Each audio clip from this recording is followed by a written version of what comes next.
Hi friends, आप सभी लोगों का आपके अपने YouTube channel agriculture tricks by NK में हार्दिक स्वागत करते हैं। जैसा कि आप लोगों को पता है कि अपन पशु परिचर को लेकर अपन एमसीक्यूज जो वीडियो डाल रहे थे, उसी सीरीज़ के अंतर्गत लगभग अपन ने आज तक 509 क्वेश्चनों को अपन सोल्व कर चुके हैं और लगभग 100 क्वेश्चन और आपके ऐसे बचे हैं जो आपके इस सिलेबस से रिगार्डिंग है। बाकी बात करेंगे, फिर इसके बाद में महामैराथन क्लास लाएंगे। उसके अंतर्गत जो आपका एक वीडियो होने वाला है वो लाइव क्लास होगी और लाइव ही अपन क्या करेंगे, 100 क्वेश्चनों को सॉल्व करेंगे, जिसके अंतर्गत आपको अलग अलग एमसीक्यूज देखने को मिलेंगे और इनसे अच्छे क्वेश्चन भी आपको वहाँ पे देखने को मिलेंगे। और अगर आपने जो एनिमल हस्बेंड्री का पोर्शन है उसकी अगर थ्योरेटिकल क्लासें भी देखनी है तो अपनी प्लेलिस्ट के अंतर्गत अवेलेबल है, वहाँ पर काफ़ी अच्छे से समझाया गया है, वहाँ पर भी जाके आप देख सकते हो। तो चलिए आज का वीडियो स्टार्ट करते हैं विदाउट किसी टाइम वेस्ट के।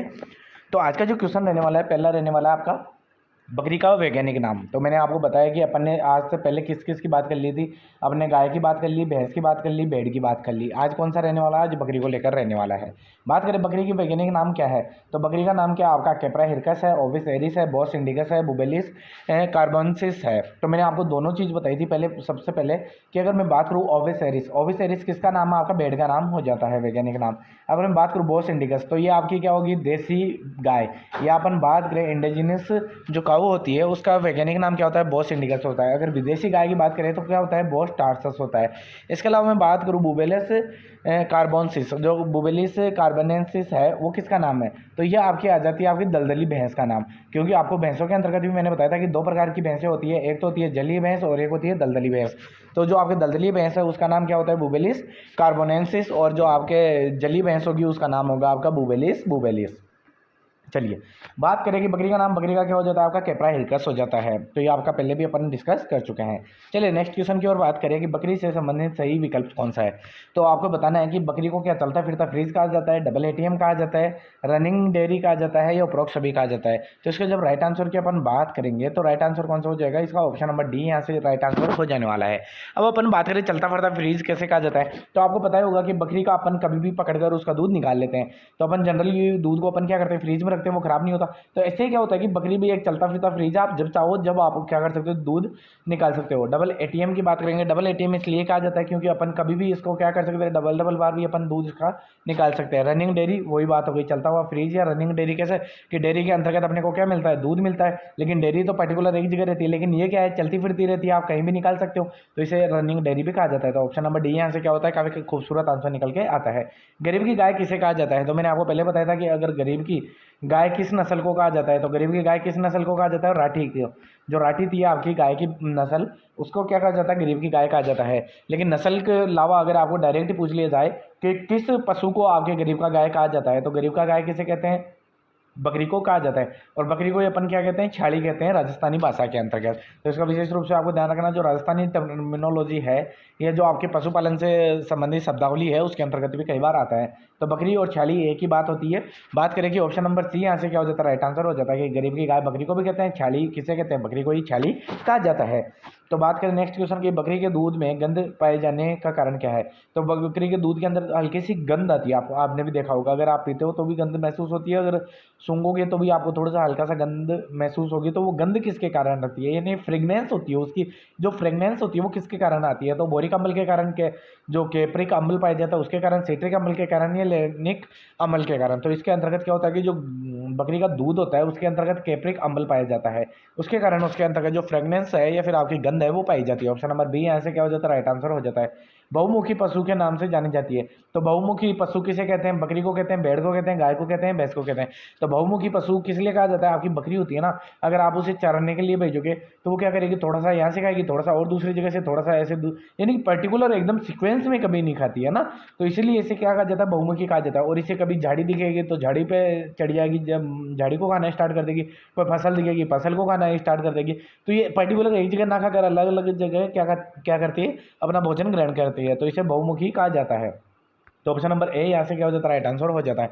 बात करें सूरती नस्ल भैंस के अलावा किस पशु की है, तो सूरती नस्ल आपकी भैंस की तो होती है। मैंने बताया था कि आपकी सूरती नस्ल है वो भैंस की होती है, जो सिकल से फॉर्म पाए जाते हैं, यानी कि जो हंसिया आकार के क्या पाए जाएंगे? इसके जो हॉर्न है या फिर जो सींग है वो हंसिया आकार के पाए जाते हैं। ये टिपिकल करेक्टर था। ये कहाँ? गुजरात के उत्पत्ति स्थान माना जाता है आपकी सूरती का। लेकिन भैंस के अलावा और किस पशु की नस्ल है? तो सूरती नस्ल आपकी बकरी की भी होती है। तो ऑप्शन नंबर बी यहाँ से क्या हो जाता है? राइट आंसर निकल के आता है। नेक्स्ट क्वेश्चन की अपन बात करें, क्षय बीमारी होने पर डॉक्टर किस पशु का दूध पीने की सलाह देते हैं। तो क्षय मतलब क्या होता है, टीबी, जो टीबी बीमारी होती है ना, टीबी बीमारी होने पर जो रोगी होता है उसको डॉक्टर कौन सा दूध रिकमेंड करता है, कि दूध के लिए बोलता है डॉक्टर कि आपको इसका दूध पीना चाहिए, जो टीबी रोगियों के लिए काफ़ी अच्छा रहता है।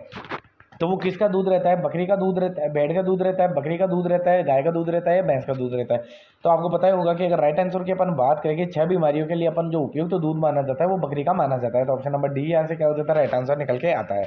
नेक्स्ट क्वेश्चन की अपन बात करें, डेंगू हो जाने पर किस पशु का दूध पिलाना चाहिए।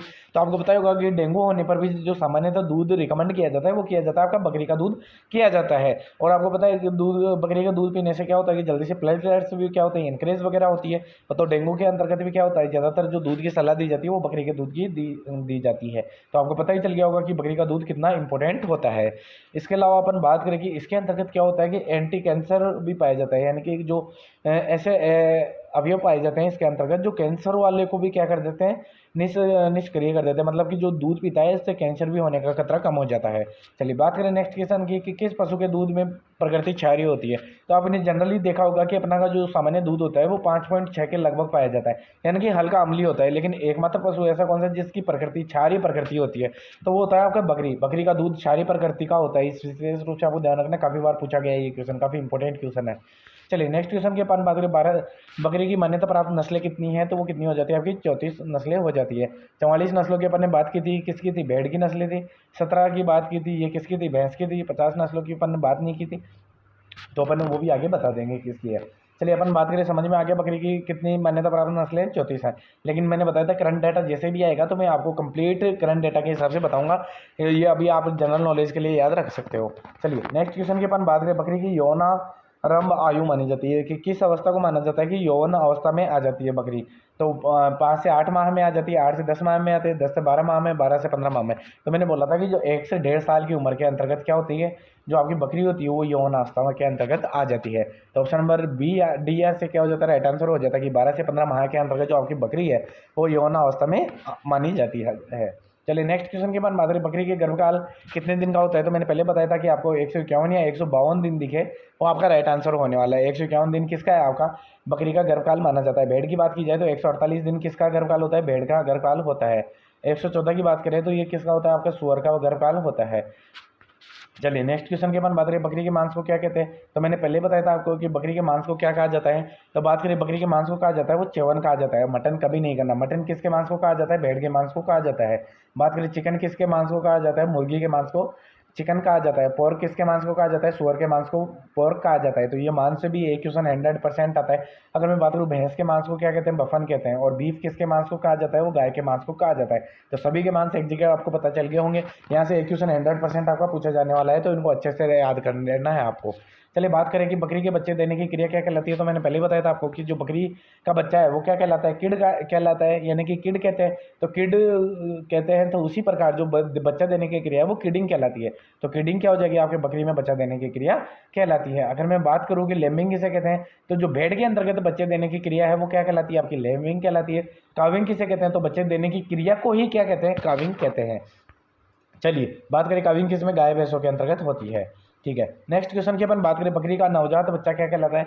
तो नवजात बच्चा मैंने बताया कि जैसे कि अपन बच्चा देने की क्रिया किड कहलाती है, वैसे ही अब जो नवजात बच्चा होता है उसे क्या कहते हैं, किड कहते हैं। भेड़ किसका बच्चा होता है, आपके भेड़ का बच्चा होता है। चिक किसका बच्चा होता है, वो आपका किसका होता है, मुर्गी का होता है। पिगलेट्स किसके बच्चे होते हैं, वो आपके सुअर के बच्चे होते हैं। तो आपको सभी का ध्यान रखना है अच्छे से। आई होप आपको समझ में आया होगा। बात करें कि बकरी के बदियाकृत नर को क्या कहते हैं। तो बदियाकृत नर को मैंने पहले ही समझा दिया था, विडर है। वो आपके जो बकरी का बदियाकृत नर होता है उसे अपन विडर कहते हैं। चलिए नेक्स्ट क्वेश्चन की ओर बढ़ते हैं। नेक्स्ट क्वेश्चन आता है कि बकरी के प्रौढ़ मादा को क्या कहते हैं। तो जो आपका प्रौढ़ नर था उसे अपन क्या कहते हैं, बक कह रहे थे। लेकिन जो प्रौढ़ मादा है उसे अपन क्या कहते हैं, आपका नैनी कहा जाता है। क्या कहा जाता है, नैनी कहा जाता है। विशेष रूप से आपको ध्यान रखना। लेकिन इसके अलावा नैनी के साथ साथ डोई भी कहा जाता है। नैनी और डोई दोनों ही क्या कहा जाता है, आपके जो प्रौढ़ मादा बकरी होती है उसे कहा जाता है। चलिए ठीक है, नेक्स्ट क्वेश्चन की ओर बढ़ते हैं। किस जगह की बकरियां देश भर में प्रसिद्ध है। तो कहाँ की प्रसिद्ध है, तो डिगराना की है, बेरुंदा की है, वरुणा गांव की है, जोधपुर की है। तो जो आपका वरुणा गांव है वहाँ की बकरियां काफ़ी देश भर के अंतर्गत क्या है, प्रसिद्ध है। ऑप्शन नंबर सी यहाँ से क्या हो जाता है, राइट आंसर हो जाता है। नेक्स्ट क्वेश्चन की अपन बात करें, राज्य में बकरी विकास एवं चारा अनुसंधान केंद्र कहाँ है। तो अपने राज्य राजस्थान के अंतर्गत बकरी व चारा जो विकास अनुसंधान केंद्र है वो कहाँ पर है। तो वो रामसर के अंतर्गत स्थित है। रामसर कहाँ है आपका, आपको ये कमेंट बॉक्स के अंतर्गत बताना है। फिर मैं आपको कमेंट के अंतर्गत इसका आंसर है वो पिन कर दूंगा। तो आपको बताना है कि जो रामासर है ये कौन सी जगह है, क्योंकि इसका अपन पहले भी जिक्र कर चुके हैं। तो बकरी का विकास और चारा अनुसंधान केंद्र कहाँ है, रामासर के अंतर्गत स्थित है। चलिए नेक्स्ट क्वेश्चन की ओर बढ़े। केंद्रीय बकरी अनुसंधान संस्थान कहाँ पर स्थित है, ये काफी बार पूछा गया क्वेश्चन है। एग्रीकल्चर सुपरवाइजर में 3 से 4 बार आ चुका है, जेट के अंतर्गत 5 से 6 बार आ चुका है, एनएससी के अंतर्गत 2 से 3 बार आ चुका है। ये क्वेश्चन काफी बार पूछा जाता है। बकरी अनुसंधान संस्थान केंद्र कहाँ पर स्थित है, वो आपका कहाँ है, मखदूम के अंतर्गत है। मखदूम कहाँ है आपका, मथुरा के अंतर्गत है। और मथुरा कहाँ है, उत्तर प्रदेश में है। तो ऑप्शन नंबर डी यहाँ से क्या हो जाता है, राइट आंसर हो जाता है। अगर उपरोक्त सभी नहीं आए तो मखदूम आपको राइट आंसर करना है, क्योंकि पर्टिकुलर स्पेसिफिक जगह होगी वहीं पे क्या होता है आपका अनुसंधान राइट माना जाएगा। तो मखदूम क्या होता है, पर्टिकुलर जगह हो जाएगी और मथुरा के अंतर्गत है, और मथुरा कहाँ है, यूपी के अंतर्गत है। तो ऑप्शन नंबर डी यहाँ से क्या खूबसूरत आंसर निकल के आता है। पश्चिमी क्षेत्रीय बकरी अनुसंधान केंद्र कहाँ पर है, मैंने पहले भी बताया था कि जो पश्चिमी क्षेत्रीय जो आपका बकरी अनुसंधान केंद्र है वो आपका अविकानगर के अंतर्गत है, और अविकानगर कहाँ है, टोंक के अंतर्गत स्थित है। नेक्स्ट क्वेश्चन के अपन बात करें, बकरी की बिना सींग वाली दुधारू नस्ल जिसका विकास काजरी के वैज्ञानिकों ने किया है। काफी इंपॉर्टेंट क्वेश्चन। अभी हाल के अंतर्गत क्या हुआ कि बकरी के बिना सींग वाली एक दुधारू नस्ल है जिसका विकास किया है काजरी, जो कहाँ है आपके जोधपुर, यानी कि जोधपुर के जो वैज्ञानिक थे उन्होंने इस नस्ल का इवोल्यूशन किया है, या फिर जो नस्ल का विकास किया है, डेवलपमेंट किया है। तो वो कौन सी नस्ल थी, वो सानेन थी, शेखावाटी थी, चोकला थी, या मेरिनो थी। तो आपको पता होगा कि अपन ने बात करें कि सानेन क्या है, इसे मिल्क क्वीन कहते हैं। क्या कहते हैं, मिल्क क्वीन, मिल्क क्वीन यानी कि दूध की रानी कहा जाता है। बात करें शेखावटी, शेखावटी आपका राइट आंसर हो जाता है कि जो आपकी सींग रहित जो नस्ल है दुधारू, जो कि आपके काजरी की वैज्ञानिकों के द्वारा विकसित की गई है, वो कौन सी नस्ल है, शेखावटी है। चोकला है वो आपकी भेड़ की नस्ल है, मेरिनो भी किसकी नस्ल है, आपकी भेड़ की नस्ल हो जाती है। तो ऑप्शन नंबर बी यहाँ से क्या हो जाता है, राइट आंसर निकल के आता है। चलिए नेक्स्ट क्वेश्चन के बाद बात करें, बकरी के जमुनापारी नस्ल से संबंधित सही विकल्प है। तो जमुनापारी नस्ल है वो सबसे शानदार नस्ल है और सबसे श्रेष्ठ नस्ल मानी जाती है बकरी की। तो इसके बारे में आपको बताना है कि कौन सा विकल्प सही है। ये द्विप्रयोजनीय नस्ल है, बिल्कुल सही बात है, ये द्विप्रयोजनीय नस्ल है। इसको मांस के लिए भी पाला जाता है और दूध के लिए भी पाला जाता है। सबसे बड़े आकार की है, बिल्कुल बकरियों के अंतर्गत सबसे बड़े आकार की जो नस्ल है वो कौन सी है, जमुनापारी है। देसी नस्लों में सर्वाधिक दूध काल होता है, बिल्कुल मैंने ये पहले बता दिया कि जो सर्वाधिक दूध काल होता है वो 250 दिन का, वो किसका होता है, आपका जमुनापारी का होता है। तो ऑप्शन नंबर डी यहाँ से क्या होता है, काफी खूबसूरत आंसर निकल के आता है। चलिए नेक्स्ट क्वेश्चन की अपन बात करें, बकरी की जमुनापारी नस्ल से संबंधित सही विकल्प है। तो जमुनापारी से संबंधित जो सही विकल्प का आपको चयन करना है कि क्या जो इसके कान होते हैं, ईयर होते हैं, वो क्या होते हैं, जो पेंडुलम आकार के होंगे, घड़ी के पेंडुलम आकार के पाए जाते हैं। रोमन नाक होती है, इसके कान लंबे व घुमावदार होते हैं, और इसका मुख है वो तोता मुखी यानी कि तोते की तरह दिखाई देता है ये उपरोक्त सभी। तो ये सभी कैरेक्टर आपके क्या होंगे, एकदम सही दिए गए हैं कि जमुनापारी है, उसके कान है वो पेंडुलम, जो घड़ी का पेंडुलम होता है उसके आकार के जैसे दिखाई देते हैं। रोमन नाक होती है। इसके अलावा रोमन नाक किसमें पाई जा रही थी, भेड़ के अंतर्गत भी ध्यान रखना आपको। जो आपकी चोकला नस्ल थी, चोकला थी ना, उसके अंतर्गत भी रोमन नाक पाई जा रही थी भेड़ के अंतर्गत। लेकिन बकरी की बात की जाए तो बकरी के अंतर्गत रोमन नाक किसमें है, आपकी जमुनापारी के अंतर्गत स्थित है। इसके लंबे कान पाए जाते हैं, घुमावदार, और इसका जो मुख होता है वो तोता की तरह दिखाई देता है, तो उसे तोता मुखी भी कहते हैं। तो ऑप्शन नंबर डी आंसर क्या हो जाता है, राइट आंसर की उपरोक्त सभी दिए गए हैं वो आपके सही आंसर दिए गए हैं। बात करें बकरी की बारबरी नस्ल से संबंधित सही विकल्प कौन से है। तो सही विकल्प का आपको चयन करना है कि बारबरी के बारे में कौन सा कथन सही कहा गया है इसके क्वेश्चन के अंतर्गत। तो सिटी या मिनी गोट कहा जाता है, सिटी गोट या मिनी गोट कहा जाता है, बिल्कुल सही बात है। जो बारबरी है ये सिटी के अंतर्गत पाली जाती है, और इसे कम एरिया के अंतर्गत भी आसानी से पाला जा सकता है, इसलिए इसे अपन क्या कहते हैं, सिटी गोट कहते हैं या मिनी गोट भी कहा जाता है। शहर की कामधेनु, बिल्कुल सही बात है, मैंने बताया कि शहरों के अंतर्गत कम एरिया के अंतर्गत पाला जाता है, तो शहरी कामधेनु भी कहा जाता है। और कामधेनु अगर बात करें कि किसे कहते हैं, राठी को कहा जाता है कामधेनु। चलिए बात करें कि अपन कान छोटे और हिरनी जैसे होते हैं, बिल्कुल सही बात है कि जो इसके कान होते हैं वो एकदम हिरनी के जैसे और छोटे छोटे होते हैं। तो उपरोक्त सभी इसके क्या के जो उपरोक्त सभी ऑप्शन है वो आपका क्या हो जाता है, राइट आंसर हो जाता है। ये टिपिकल कैरेक्टर है वो जो सभी इसी के ही हो जाते हैं। चलिए नेक्स्ट क्वेश्चन की अपन बात करें, बकरी की बार नस्ल से संबंधित, सॉरी बार नहीं, बारबरी, बकरी की बारबरी नस्ल से संबंधित सही विकल्प कौन सा है। तो 12 से 15 माह में 2 बार भी आती है, बिल्कुल सही बात है। आपके एक चीज़ ध्यान रखनी है फ्रेंड्स, इसके अंतर्गत ऑप्शन क्वेश्चन में क्या आ रहा है, बार बार, यानी कि बारबरी नस्ल में नाम में ही दिख रहा है ना बार बार, तो ये क्या होगा कि बार बार बच्चा देगी, और बार बार देगी तो सामान्यतः एक बकरी एक बच्चा देती है, लेकिन बार बार देती है और दो देती है, यानी कि दो बच्चे देती है। बार बार आ रही है और बार बार देगी और दो देगी, तो इसका विशेष रूप से आपको नाम से ध्यान रखना है। तो 12 से 15 माह के अंतर्गत अपने 2 बार भी आती है, बिल्कुल सही बात है। देसी नस्लों में सर्वश्रेष्ठ वसा है, इसमें सर्वाधिक वसा पाई जाती है, सर्वाधिक अधिक वसा पाई जाती है। जो अपनी देसी नस्ल है उनमें एक ब्यात में 2 बच्चे देती है। तो मैंने पहले ही बता दिया कि ये एक ब्यात में मतलब कि एक बार में 2 बच्चे देगी और साल में 2 बार ब्याएगी, मतलब कि 12 से 15 माह के अंतर्गत 2 बार ये ब्याह जाएगी। तो ऑप्शन नंबर डी यहाँ से क्या हो जाता है, काफ़ी शानदार आंसर निकल के आता है कि ये उपरोक्त सभी जो आपके संबंधित विकल्प दिए गए हैं वो आपके सही बात है कि जो बारबरी के बारे में कहे गए हैं। तो ये सभी कथन क्या हो जाएंगे, सत्य हो जाएंगे। चलिए नेक्स्ट क्वेश्चन की अपन बात करें, बकरी की राजस्थान में सबसे ज़्यादा दूध उत्पादन वाली नस्ल कौन सी है। तो मैंने बता ही दिया ऊपर ही कि 250 दिन यानी कि लगभग 250 दिन दूध काल होता है। किसका होता है, आपका जमुनापारी का होता है। और सबसे लंबा दूध काल भी किसका होता है, आपका जमुनापारी का होता है। तो ऑप्शन नंबर सी यहाँ से क्या हो जाता है, राइट आंसर हो जाता है। बात करें बकरी की सिरोही नस्ल, कौन सी बकरी की किस सॉरी बकरी की किस नस्ल के पीठ पर हल्का सा झोल पाया जाता है। काफ़ी इंपॉर्टेंट क्वेश्चन है। जो हल्का सा झोल पाया जाएगा बकरी की नस्ल पर वो होती है आपकी सिरोही। सिरोही नस्ल के आप जब पशु देखोगे या फिर जो एनिमल देखोगे तो आपको देखने को मिलेगा कि एकदम झोल पाया जाता है पीठ के ऊपर, है ना। अगर गूगल पे आप सर्च करोगे तो आपको देखने को मिलेगा कि उनके पीठ के ऊपर क्या पाया जाता है, झोल पाया जाता है। तो वो कौन सा जो ब्रीड है या कौन सी ब्रीड है जिसका टिपिकल कैरेक्टर है, तो जो सिरोही नस्ल है बकरी की उसके अंतर्गत ये देखने को मिलता है। बात करें बकरी की देसी नस्लों में सर्वाधिक बच्चे कौन सी नस्ल देती है। तो सर्वाधिक जो बच्चे देती है बकरी की नस्ल तो वो कौन सी देती है, वो ब्लैक बंगाल। जो ब्लैक बंगाल नाम की नस्ल होती है बकरी की वो सर्वाधिक बच्चे देती है या सर्वाधिक बच्चे देती है। तो ऑप्शन नंबर बी यहाँ से क्या हो जाता है, राइट आंसर हो जाता है। बात करें कि बकरी की राजस्थान में मांस उत्पादन के लिए सर्वश्रेष्ठ नस्ल कौन सी है। अगर सामान्यतः अगर आपको पूछ लिया जाए कि मांस के लिए उत्पादन के लिए सर्वश्रेष्ठ नस्ल कौन सी है तो वो आपको करनी है ब्लैक बंगाल। लेकिन राजस्थान के अंतर्गत पूछा जाए तो वो कौन सा हो जाती है, आपकी मारवाड़ी। मारवाड़ी नस्ल है वो आपकी मांस के लिए सर्वश्रेष्ठ मानी जाती है। ऑप्शन नंबर सी यहाँ से क्या हो जाता है, काफी खूबसूरत आंसर निकल के आता है। राजस्थान में बकरी की सर्वोत्तम नस्ल कौन सी है। तो मैंने पहले बताया था कि राजस्थान की बात की जाएगी तो सर्वोत्तम नस्ल कौन सी होती है, वो चक्राना होती है। तो ऑप्शन नंबर सी यहाँ से क्या हो जाता है, राइट आंसर हो जाता है। बात करें राजस्थान में बकरी की सबसे छोटी आकार की नस्ल कौन सी है।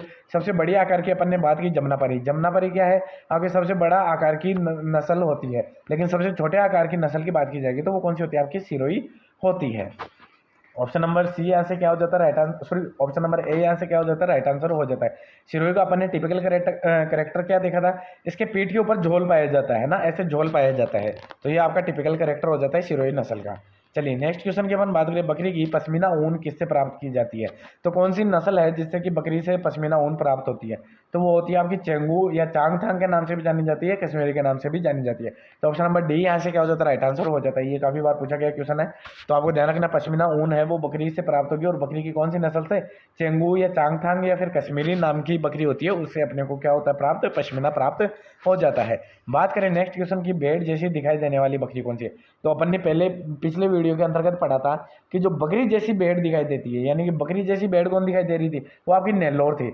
नेल्लोर थी, सबसे ऊंची भी थी। नेल्लोर भेड़ की नस्ल है, वो बकरी की जैसी दिखाई दे रही थी। लेकिन बकरी की ऐसी कौन सी नस्ल है जो भेड़ की जैसी दिखाई देती है, तो वो अंगोरा है। अंगोरा क्या है, आपकी एक नस्ल है। अंगोरा ऊन भी प्राप्त की जाती है, वो खरगोश से प्राप्त की जाती है। लेकिन अंगोरा जो नस्ल है वो किसकी, आपकी बकरी की नस्ल हो जाती है। और वो किसकी जैसी दिखाई देती है, आपकी भेड़ की जैसी दिखाई देती है। तो आपको आई होप आपको समझ में आया होगा। नेक्स्ट क्वेश्चन के अपन बात करें, बकरी की कौन सी नस्ल से बालों से मोहरे यानी कि मोहर प्राप्त होती है। तो जो मोहेर ऊन है वो प्राप्त होती है, वो किससे होती है, आपके अंगोरा ऊन से, क्या सॉरी अंगोरा जो नस्ल है उससे प्राप्त होती है। और अंगोरा ऊन है वो किससे प्राप्त होती है, वो खरगोश से प्राप्त होती है। तो आई होप आपको समझ में आया होगा कि अपन ने क्या बात की कि बकरी की कौन सी नस्ल है जिसके बालों से मोहेर बनाया जाता है। तो मोहेर किसकी नस्ल से बनाया जाएगा, अंगोरा की नस्ल से। और अंगोरा जो ऊन होती है वो किससे प्राप्त होती है, आपके खरगोश से होती है। तो आपको विशेष रूप से आपको इनको ध्यान देना है। चलिए, और अंगोरा के बारे में एक और चीज़ क्या पढ़ी थी अपन ने कि ये भेड़ के जैसी दिखाई देती है, तो इसका भी विशेष रूप से आपको ध्यान रखना है। चलिए नेक्स्ट क्वेश्चन की अपन बात करें, बकरी की टोगनबर्ग नस्ल से संबंधित सही विकल्प का चयन करना है। जो आपकी टोगनबर्ग नस्ल है जो बकरी की, तो टोगनबर्ग के बारे में कौन सी चीज़ आपके बारे में सही दी गई है, तो उसका चयन करना है आपको। क्या आपकी जो टोगनबर्ग जो आपकी बकरी की नस्ल है उसका उत्पत्ति स्थान क्या स्विट्जरलैंड माना जाता है। बिल्कुल सही बात है कि जो आपकी टोगनबर्ग नस्ल है बकरी की उसका उत्पत्ति स्थान स्विट्जरलैंड माना जाता है। बात करें विश्व में सबसे लंबा दूध काल है, हाँ बिल्कुल सबसे सही बात है कि सबसे लंबा दूध काल होने के लिए इसे अपन क्या कहते हैं, मिल्क चैंपियन कहा जाता है। Milk champion. आपको ध्यान रखना मिल्क चैंपियन किसे कह रहे हैं, टोगनबर्ग नस्ल को। लेकिन जो आपकी कौन सी, अगर मिल्क क्वीन की बात की जाएगी तो मिल्क क्वीन किसे कहा जाता है, वो आपकी सानेन बकरी को कहा जाता है। तो दोनों का विशेष रूप से आपको ध्यान रखना है। अपन ने क्या बात की, टोगनबर्ग है वो क्या है, स्विट्जरलैंड का उत्पत्ति स्थान है। इसका सबसे जो विश्व के अंतर्गत जितनी भी बकरियां है उनमें सबसे लंबा दूध काल होता है। अगर बात करूँ कि जो इसका जो पशु है वो सींग रहित होता है, चॉकलेटी रंग पाया जाता है, उपरोक्त सभी इसके क्या हो जाता है, करेक्टर राइट हो जाते हैं। इसके अलावा अपन बात करें अपने कि भारत के अंतर्गत सर्वाधिक लंबा दूध काल कौन सी नस्ल का होता है, वो जमुनापारी का होता है, जमुनापारी का होता है। इसका विशेष रूप से आपको ध्यान रखना है। विश्व में पूछा जाए तो आपको टोगनबर्ग करना है। सबसे ज़्यादा दूध देती है वो कौन देती है, मिल्क क्वीन, जिसे अपन क्या कहते हैं, सानेन कहते हैं। और सबसे लंबा दूध काल होता है वो किसका होता है, टोगनबर्ग का होता है। तो आई होप आप लोगों को सभी क्वेश्चन समझ में आए होंगे। बात करें बकरी की सानेन नस्ल के से संबंधित सही विकल्प कौन सा है, तो सानेन के बारे में मैं पहले ही कितनी चीज़ें बता चुका हूँ। तो जैसे आपकी जो टोगनबर्ग थी उसका उत्पत्ति स्थान स्विट्जरलैंड था, ऐसे ही आपका जो सानेन है उसका भी उत्पत्ति स्थान कौन सा है, स्विट्जरलैंड हो जाता है। दूध की रानी मिल्क क्वीन कहा जाता है, मैंने पहले बता दिया। नर व मादा में डाढ़ी उपस्थित होती है। आपके नर व मादा के अंतर्गत इसके अंतर्गत क्या होती है, डाढ़ी पाई जाती है। लेकिन सामान्यतः अगर अपन अदर ब्रीड की बात करें, अपने भारतीय नस्लों की बात करें, तो बीटल आती है ना, बीटल नस्ल के अंतर्गत आपके क्या होगा, जो डाढ़ी है वो पाई जाएगी। लेकिन इसके अंतर्गत नर व मादा दोनों में क्या होती है, डाढ़ी उपस्थित होती है। तो ऑप्शन नंबर डी यहाँ से क्या हो जाता है, राइट आंसर हो जाता है कि ये तीनों करेक्टर है कि जो आपकी सानेन नस्ल है उसका उत्पत्ति स्थान स्विट्जरलैंड माना जाता है, इसे मिल्क क्वीन कहा जाता है, और नर व मादा के अंतर्गत डाढ़ी उपस्थित होती है। तो सभी करेक्टर क्या है इसके राइट माने जाएंगे। ऑप्शन नंबर डी यहाँ से क्या होता है, खूबसूरत आंसर निकल के आता है। बकरी की नस्लों के उत्पत्ति स्थान से संबंधित सही विकल्प है। तो आपके सामने बकरी की जो नस्लें हैं वो दी गई है, उनका उत्पत्ति स्थान बताया गया है। तो आपको बताना है कि कौन से का सही बताया गया है और कौन से का गलत बताया गया है। तो अपन बात करें उद्गम स्थान की, तो ब्लैक बंगाल है उसका उत्पत्ति स्थान बंगाल है क्या, बिल्कुल सही बात है। जो ब्लैक बंगाल है नाम से पता चल रहा होगा कि उसका उत्पत्ति स्थान क्या है, बंगाल माना जाता है। बीटल है, बीटल का उत्पत्ति स्थान है गुरदासपुरा माना जाता है, बिल्कुल सही बात है। जो बीटल है उसका उत्पत्ति स्थान कहाँ माना जाता है, गुरदासपुरा। ये कहाँ पे आपका, पंजाब के अंतर्गत स्थित है। बारबरी है तो बारबरी का उत्पत्ति स्थान सोमालिया का क्षेत्र माना जाता है, या आगरा आपका उत्पत्ति स्थान माना जाता है, बिल्कुल सही बात है। और जो आपकी जमुनापारी थी है ना, जमुनापारी का उत्पत्ति स्थान इटावा यूपी माना जाता है, बिल्कुल सही बात है। जो इटावा के अंतर्गत यूपी के अंतर्गत इटावा क्षेत्र है वहाँ जमुनापारी का उत्पत्ति स्थान माना जाता है। तो कुल मिला के बात ऐसे है कि जो सभी की नस्लों के जो उत्पत्ति स्थान दिए गए वो एकदम सही दिए गए। तो ऑप्शन नंबर यहाँ से ई क्या हो जाता है, राइट आंसर हो जाता है। चलिए नेक्स्ट क्वेश्चन की अपन बात करें, बकरी की मांस की उत्पादन के लिए सर्वश्रेष्ठ नस्ल कौन सी है। तो डायरेक्ट मैंने पहले ऊपर भी बताया था कि मांस के लिए डायरेक्ट ही पूछ लिया जाए तो मांस के लिए जो उत्पादन के लिए सर्वश्रेष्ठ नस्ल होती है वो कौन सी हो जाती है, आपकी ब्लैक बंगाल हो जाती है। ऑप्शन नंबर ए यहाँ से खूबसूरत आंसर निकल के आता है। नेक्स्ट क्वेश्चन की अपन बात करें बकरियों की नस्लों के उत्पत्ति स्थान के बारे में, फिर आपको बताना है। तो जो एल्पाइन है उसका उत्पत्ति स्थान फ्रांस है, अंगोरा का उत्पत्ति स्थान तुर्की है, जखराना का उत्पत्ति स्थान अलवर है, या उपरोक्त सभी। तो आपके तीनों के जो दिए गए हैं उत्पत्ति स्थान वो एकदम राइट दिए गए हैं, और ये सभी के सभी क्या हो जाता है, राइट आंसर हो जाते हैं। तो इनको आपको अच्छे से याद कर लेना है। चलिए नेक्स्ट क्वेश्चन के बाद बात करें, बकरी के एंग्लो न्यूबियन नस्ल संबंधित सही विकल्प है। कि जो आपके एंग्लो न्यूबियन नस्ल पाई जाती है बकरी की, तो उसके बारे में आपको बताना है कि इसका उत्पत्ति स्थान स्विट्जरलैंड है, बिल्कुल सही बात है। इसका उत्पत्ति स्थान भी क्या है, स्विट्जरलैंड है। स्विट्जरलैंड के अंतर्गत अपन ने उत्पत्ति स्थान में 3 बकरियां पड़ी है। कौन कौन सी पड़ी है, एक तो सानेन पड़ी है ना, सानेन हो गई, और एक आपकी कौन सी थी जो आपके मिल्क चैंपियन के नाम से जानी जाती थी, उसे भी अपन कहाँ उत्पत्ति स्थान था, आपका स्विट्जरलैंड ही था। अगर मैं बात करूँ कि इसका अन्य नाम जर्सी भी कहा जाता है, बिल्कुल सही बात है। एंग्लो न्यूबियन को अपन क्या कहते हैं, जर्सी भी कहते हैं। बात करें संकर किस किस का है, ये जमुनापारी और न्यूबियन का ये आपका एंग्लो न्यूबियन बनाया है ना। जमुनापारी और न्यूबियन जो नस्लें थी उनसे क्रॉस करवा के एंग्लो न्यूबियन आपका ये ब्रीड तैयार की गई है। बात करें ऑप्शन नंबर डी, यहाँ से क्या हो जाता है, राइट आंसर हो जाता है कि ये सभी कैरेक्टर दिए गए हैं, जो सभी चीज़ें बताई गई है ये आपकी सही बताई गई है। बात करें मोरक्को लेदर किस के त्वचा से प्राप्त होता है। जो मोरक्को लेदर है वो गाय से प्राप्त होता है, बकरी से प्राप्त होता है, भैंस से प्राप्त होता है, या भेड़ से प्राप्त होता है। तो मोरक्को जो चमड़ा है या त्वचा है वो किससे प्राप्त होती है, तो वो बकरी से प्राप्त होती है। तो ऑप्शन नंबर बी यहाँ से क्या होता है, काफ़ी शानदार आंसर निकल के आता है। तो आई होप फ्रेंड्स आप लोगों को आज का सेशन काफ़ी अच्छा लगा होगा। अगर सेशन अच्छा लगा हो तो ज़्यादा से ज़्यादा लाइक करें और शेयर करना ना भूलें। थैंक यू फ्रेंड्स, मिलते हैं नेक्स्ट वीडियो में नेक्स्ट अपडेट के साथ।